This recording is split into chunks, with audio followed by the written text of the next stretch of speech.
Bumili kami ng melon dito sa daanan. Yan, no?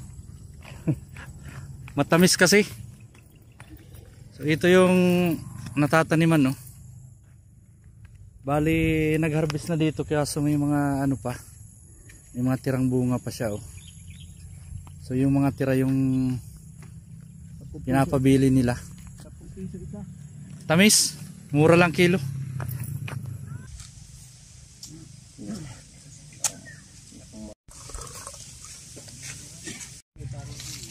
Ito mga 7 kilos.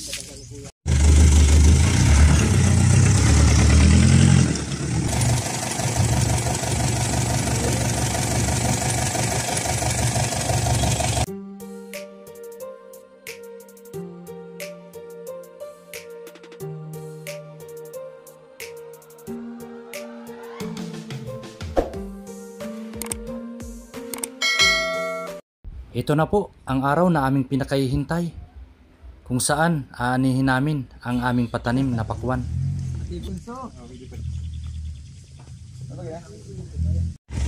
Ganyan ang proseso nila pag-ani ng pakwan. Bali kumuha sila ng isang haulingan na isang maliit na elf truck na siyang maghahakot ng pakwan papunta dun sa parkingan ng 10-wheeler truck. Marami sila, tulong-tulong. Yung iba namimita sa puno at yung iba naman nagkakarga sa truck. Ganyan lang po ginagawa nila. Pasapasa lang sila ng pakwan sa pagkarga. Bali ang kinakarga po nila ay simula sa malaki hanggang 2 kilos lamang. At yung bababa po ng 2 kilo ay hindi na po kasama. Yun po yung usapan namin ng buyer. So yung below 2 kilos po ay iniwanan namin sa puno.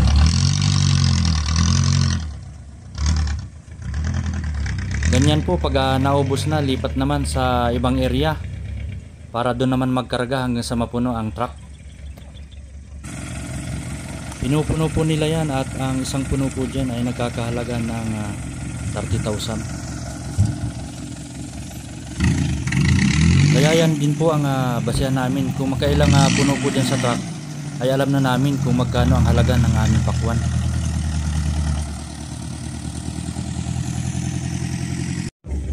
Kapag napuno po nila yan ay dadalhin na po yun dun sa labas at ililipat na dun sa 10-wheeler.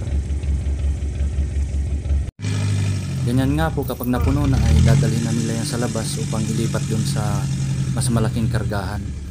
At yan po ay ibabiyahin ng Balintawak. Kung napansin nyo po ay iba't iba ang klase ng size ng pakwan. Bali dun na lang po nila yan kinaklase-klase pagbagsak sa pwesto.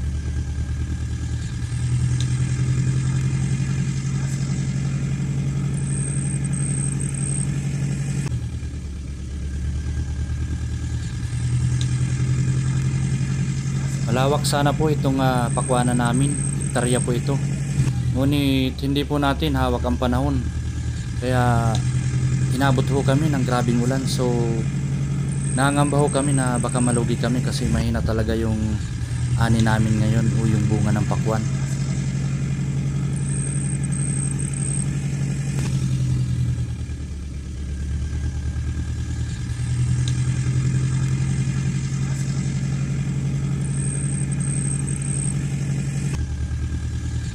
So yung pong karga na yan ay ihahatid na po yan dun sa kung saan nakapisto yung 10-wheeler. Malapit po dyan, highway na po yan, lalabasan na yan.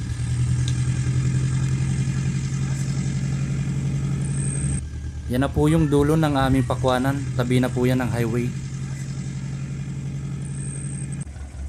Dyan po sa area na yan na may crossing sa dulo ng aming pakwanan, pumisto ang truck na lilipatan ho ng kargang pakwan. Pagbalik nga po ng truck ay sumampa ako habang nagkakarga upang makita natin yung sistema sa taas pagkarga.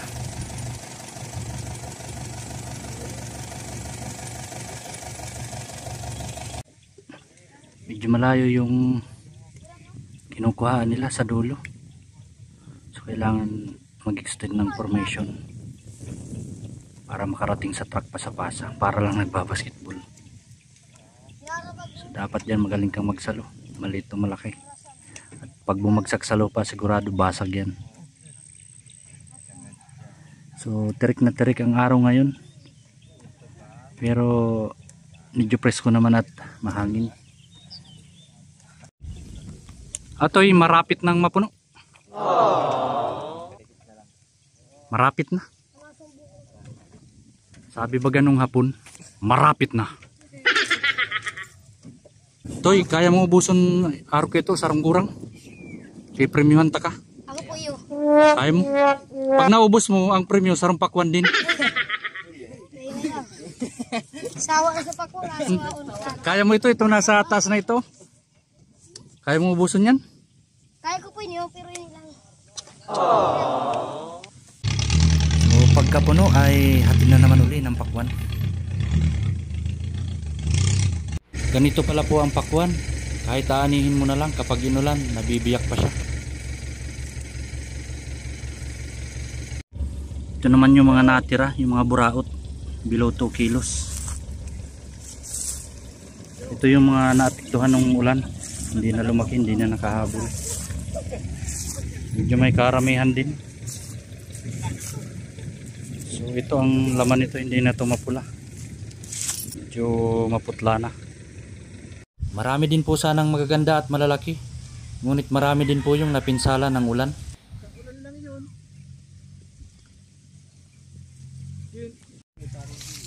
Ito mga 7 kilos. Bako ano yan? Mahigit siguro yan.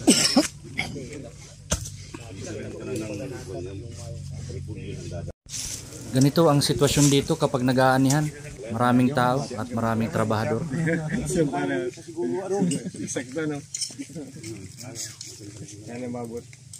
Ayan na, nilasahan na. Tereng itak. 50 siya sir. Ito pa yung isang sampul ng pakwan namin. Mapula naman siya at matamis. Ito na yung huling karga namin sa pak. Nakakapito lang yata ang pak. Daming buraot, daming maliliit. Kaya medyo mahina yung ani. Ganyan ang sitwasyon dito pagkatapos mag-ani. Ang daming bata na naghahanap ng mga tirang buraot. Kanya-kanya silang kuha, pili. Dami niyan mula pa yan kanina. Dito na po natatapos ang aming video at ang pag-ani namin ng pakwan. Sa madaling sabi po ay nakakulang-kulang ho kaming 7 truck. So kung susumahin po natin 30,000 po per load sa isang truck. So 7 times 30,000 is 210,000 dapat. Ngunit nabawasan pa ho yun ng konti gawa nung yung pampito po ay hindi masyadong napuno.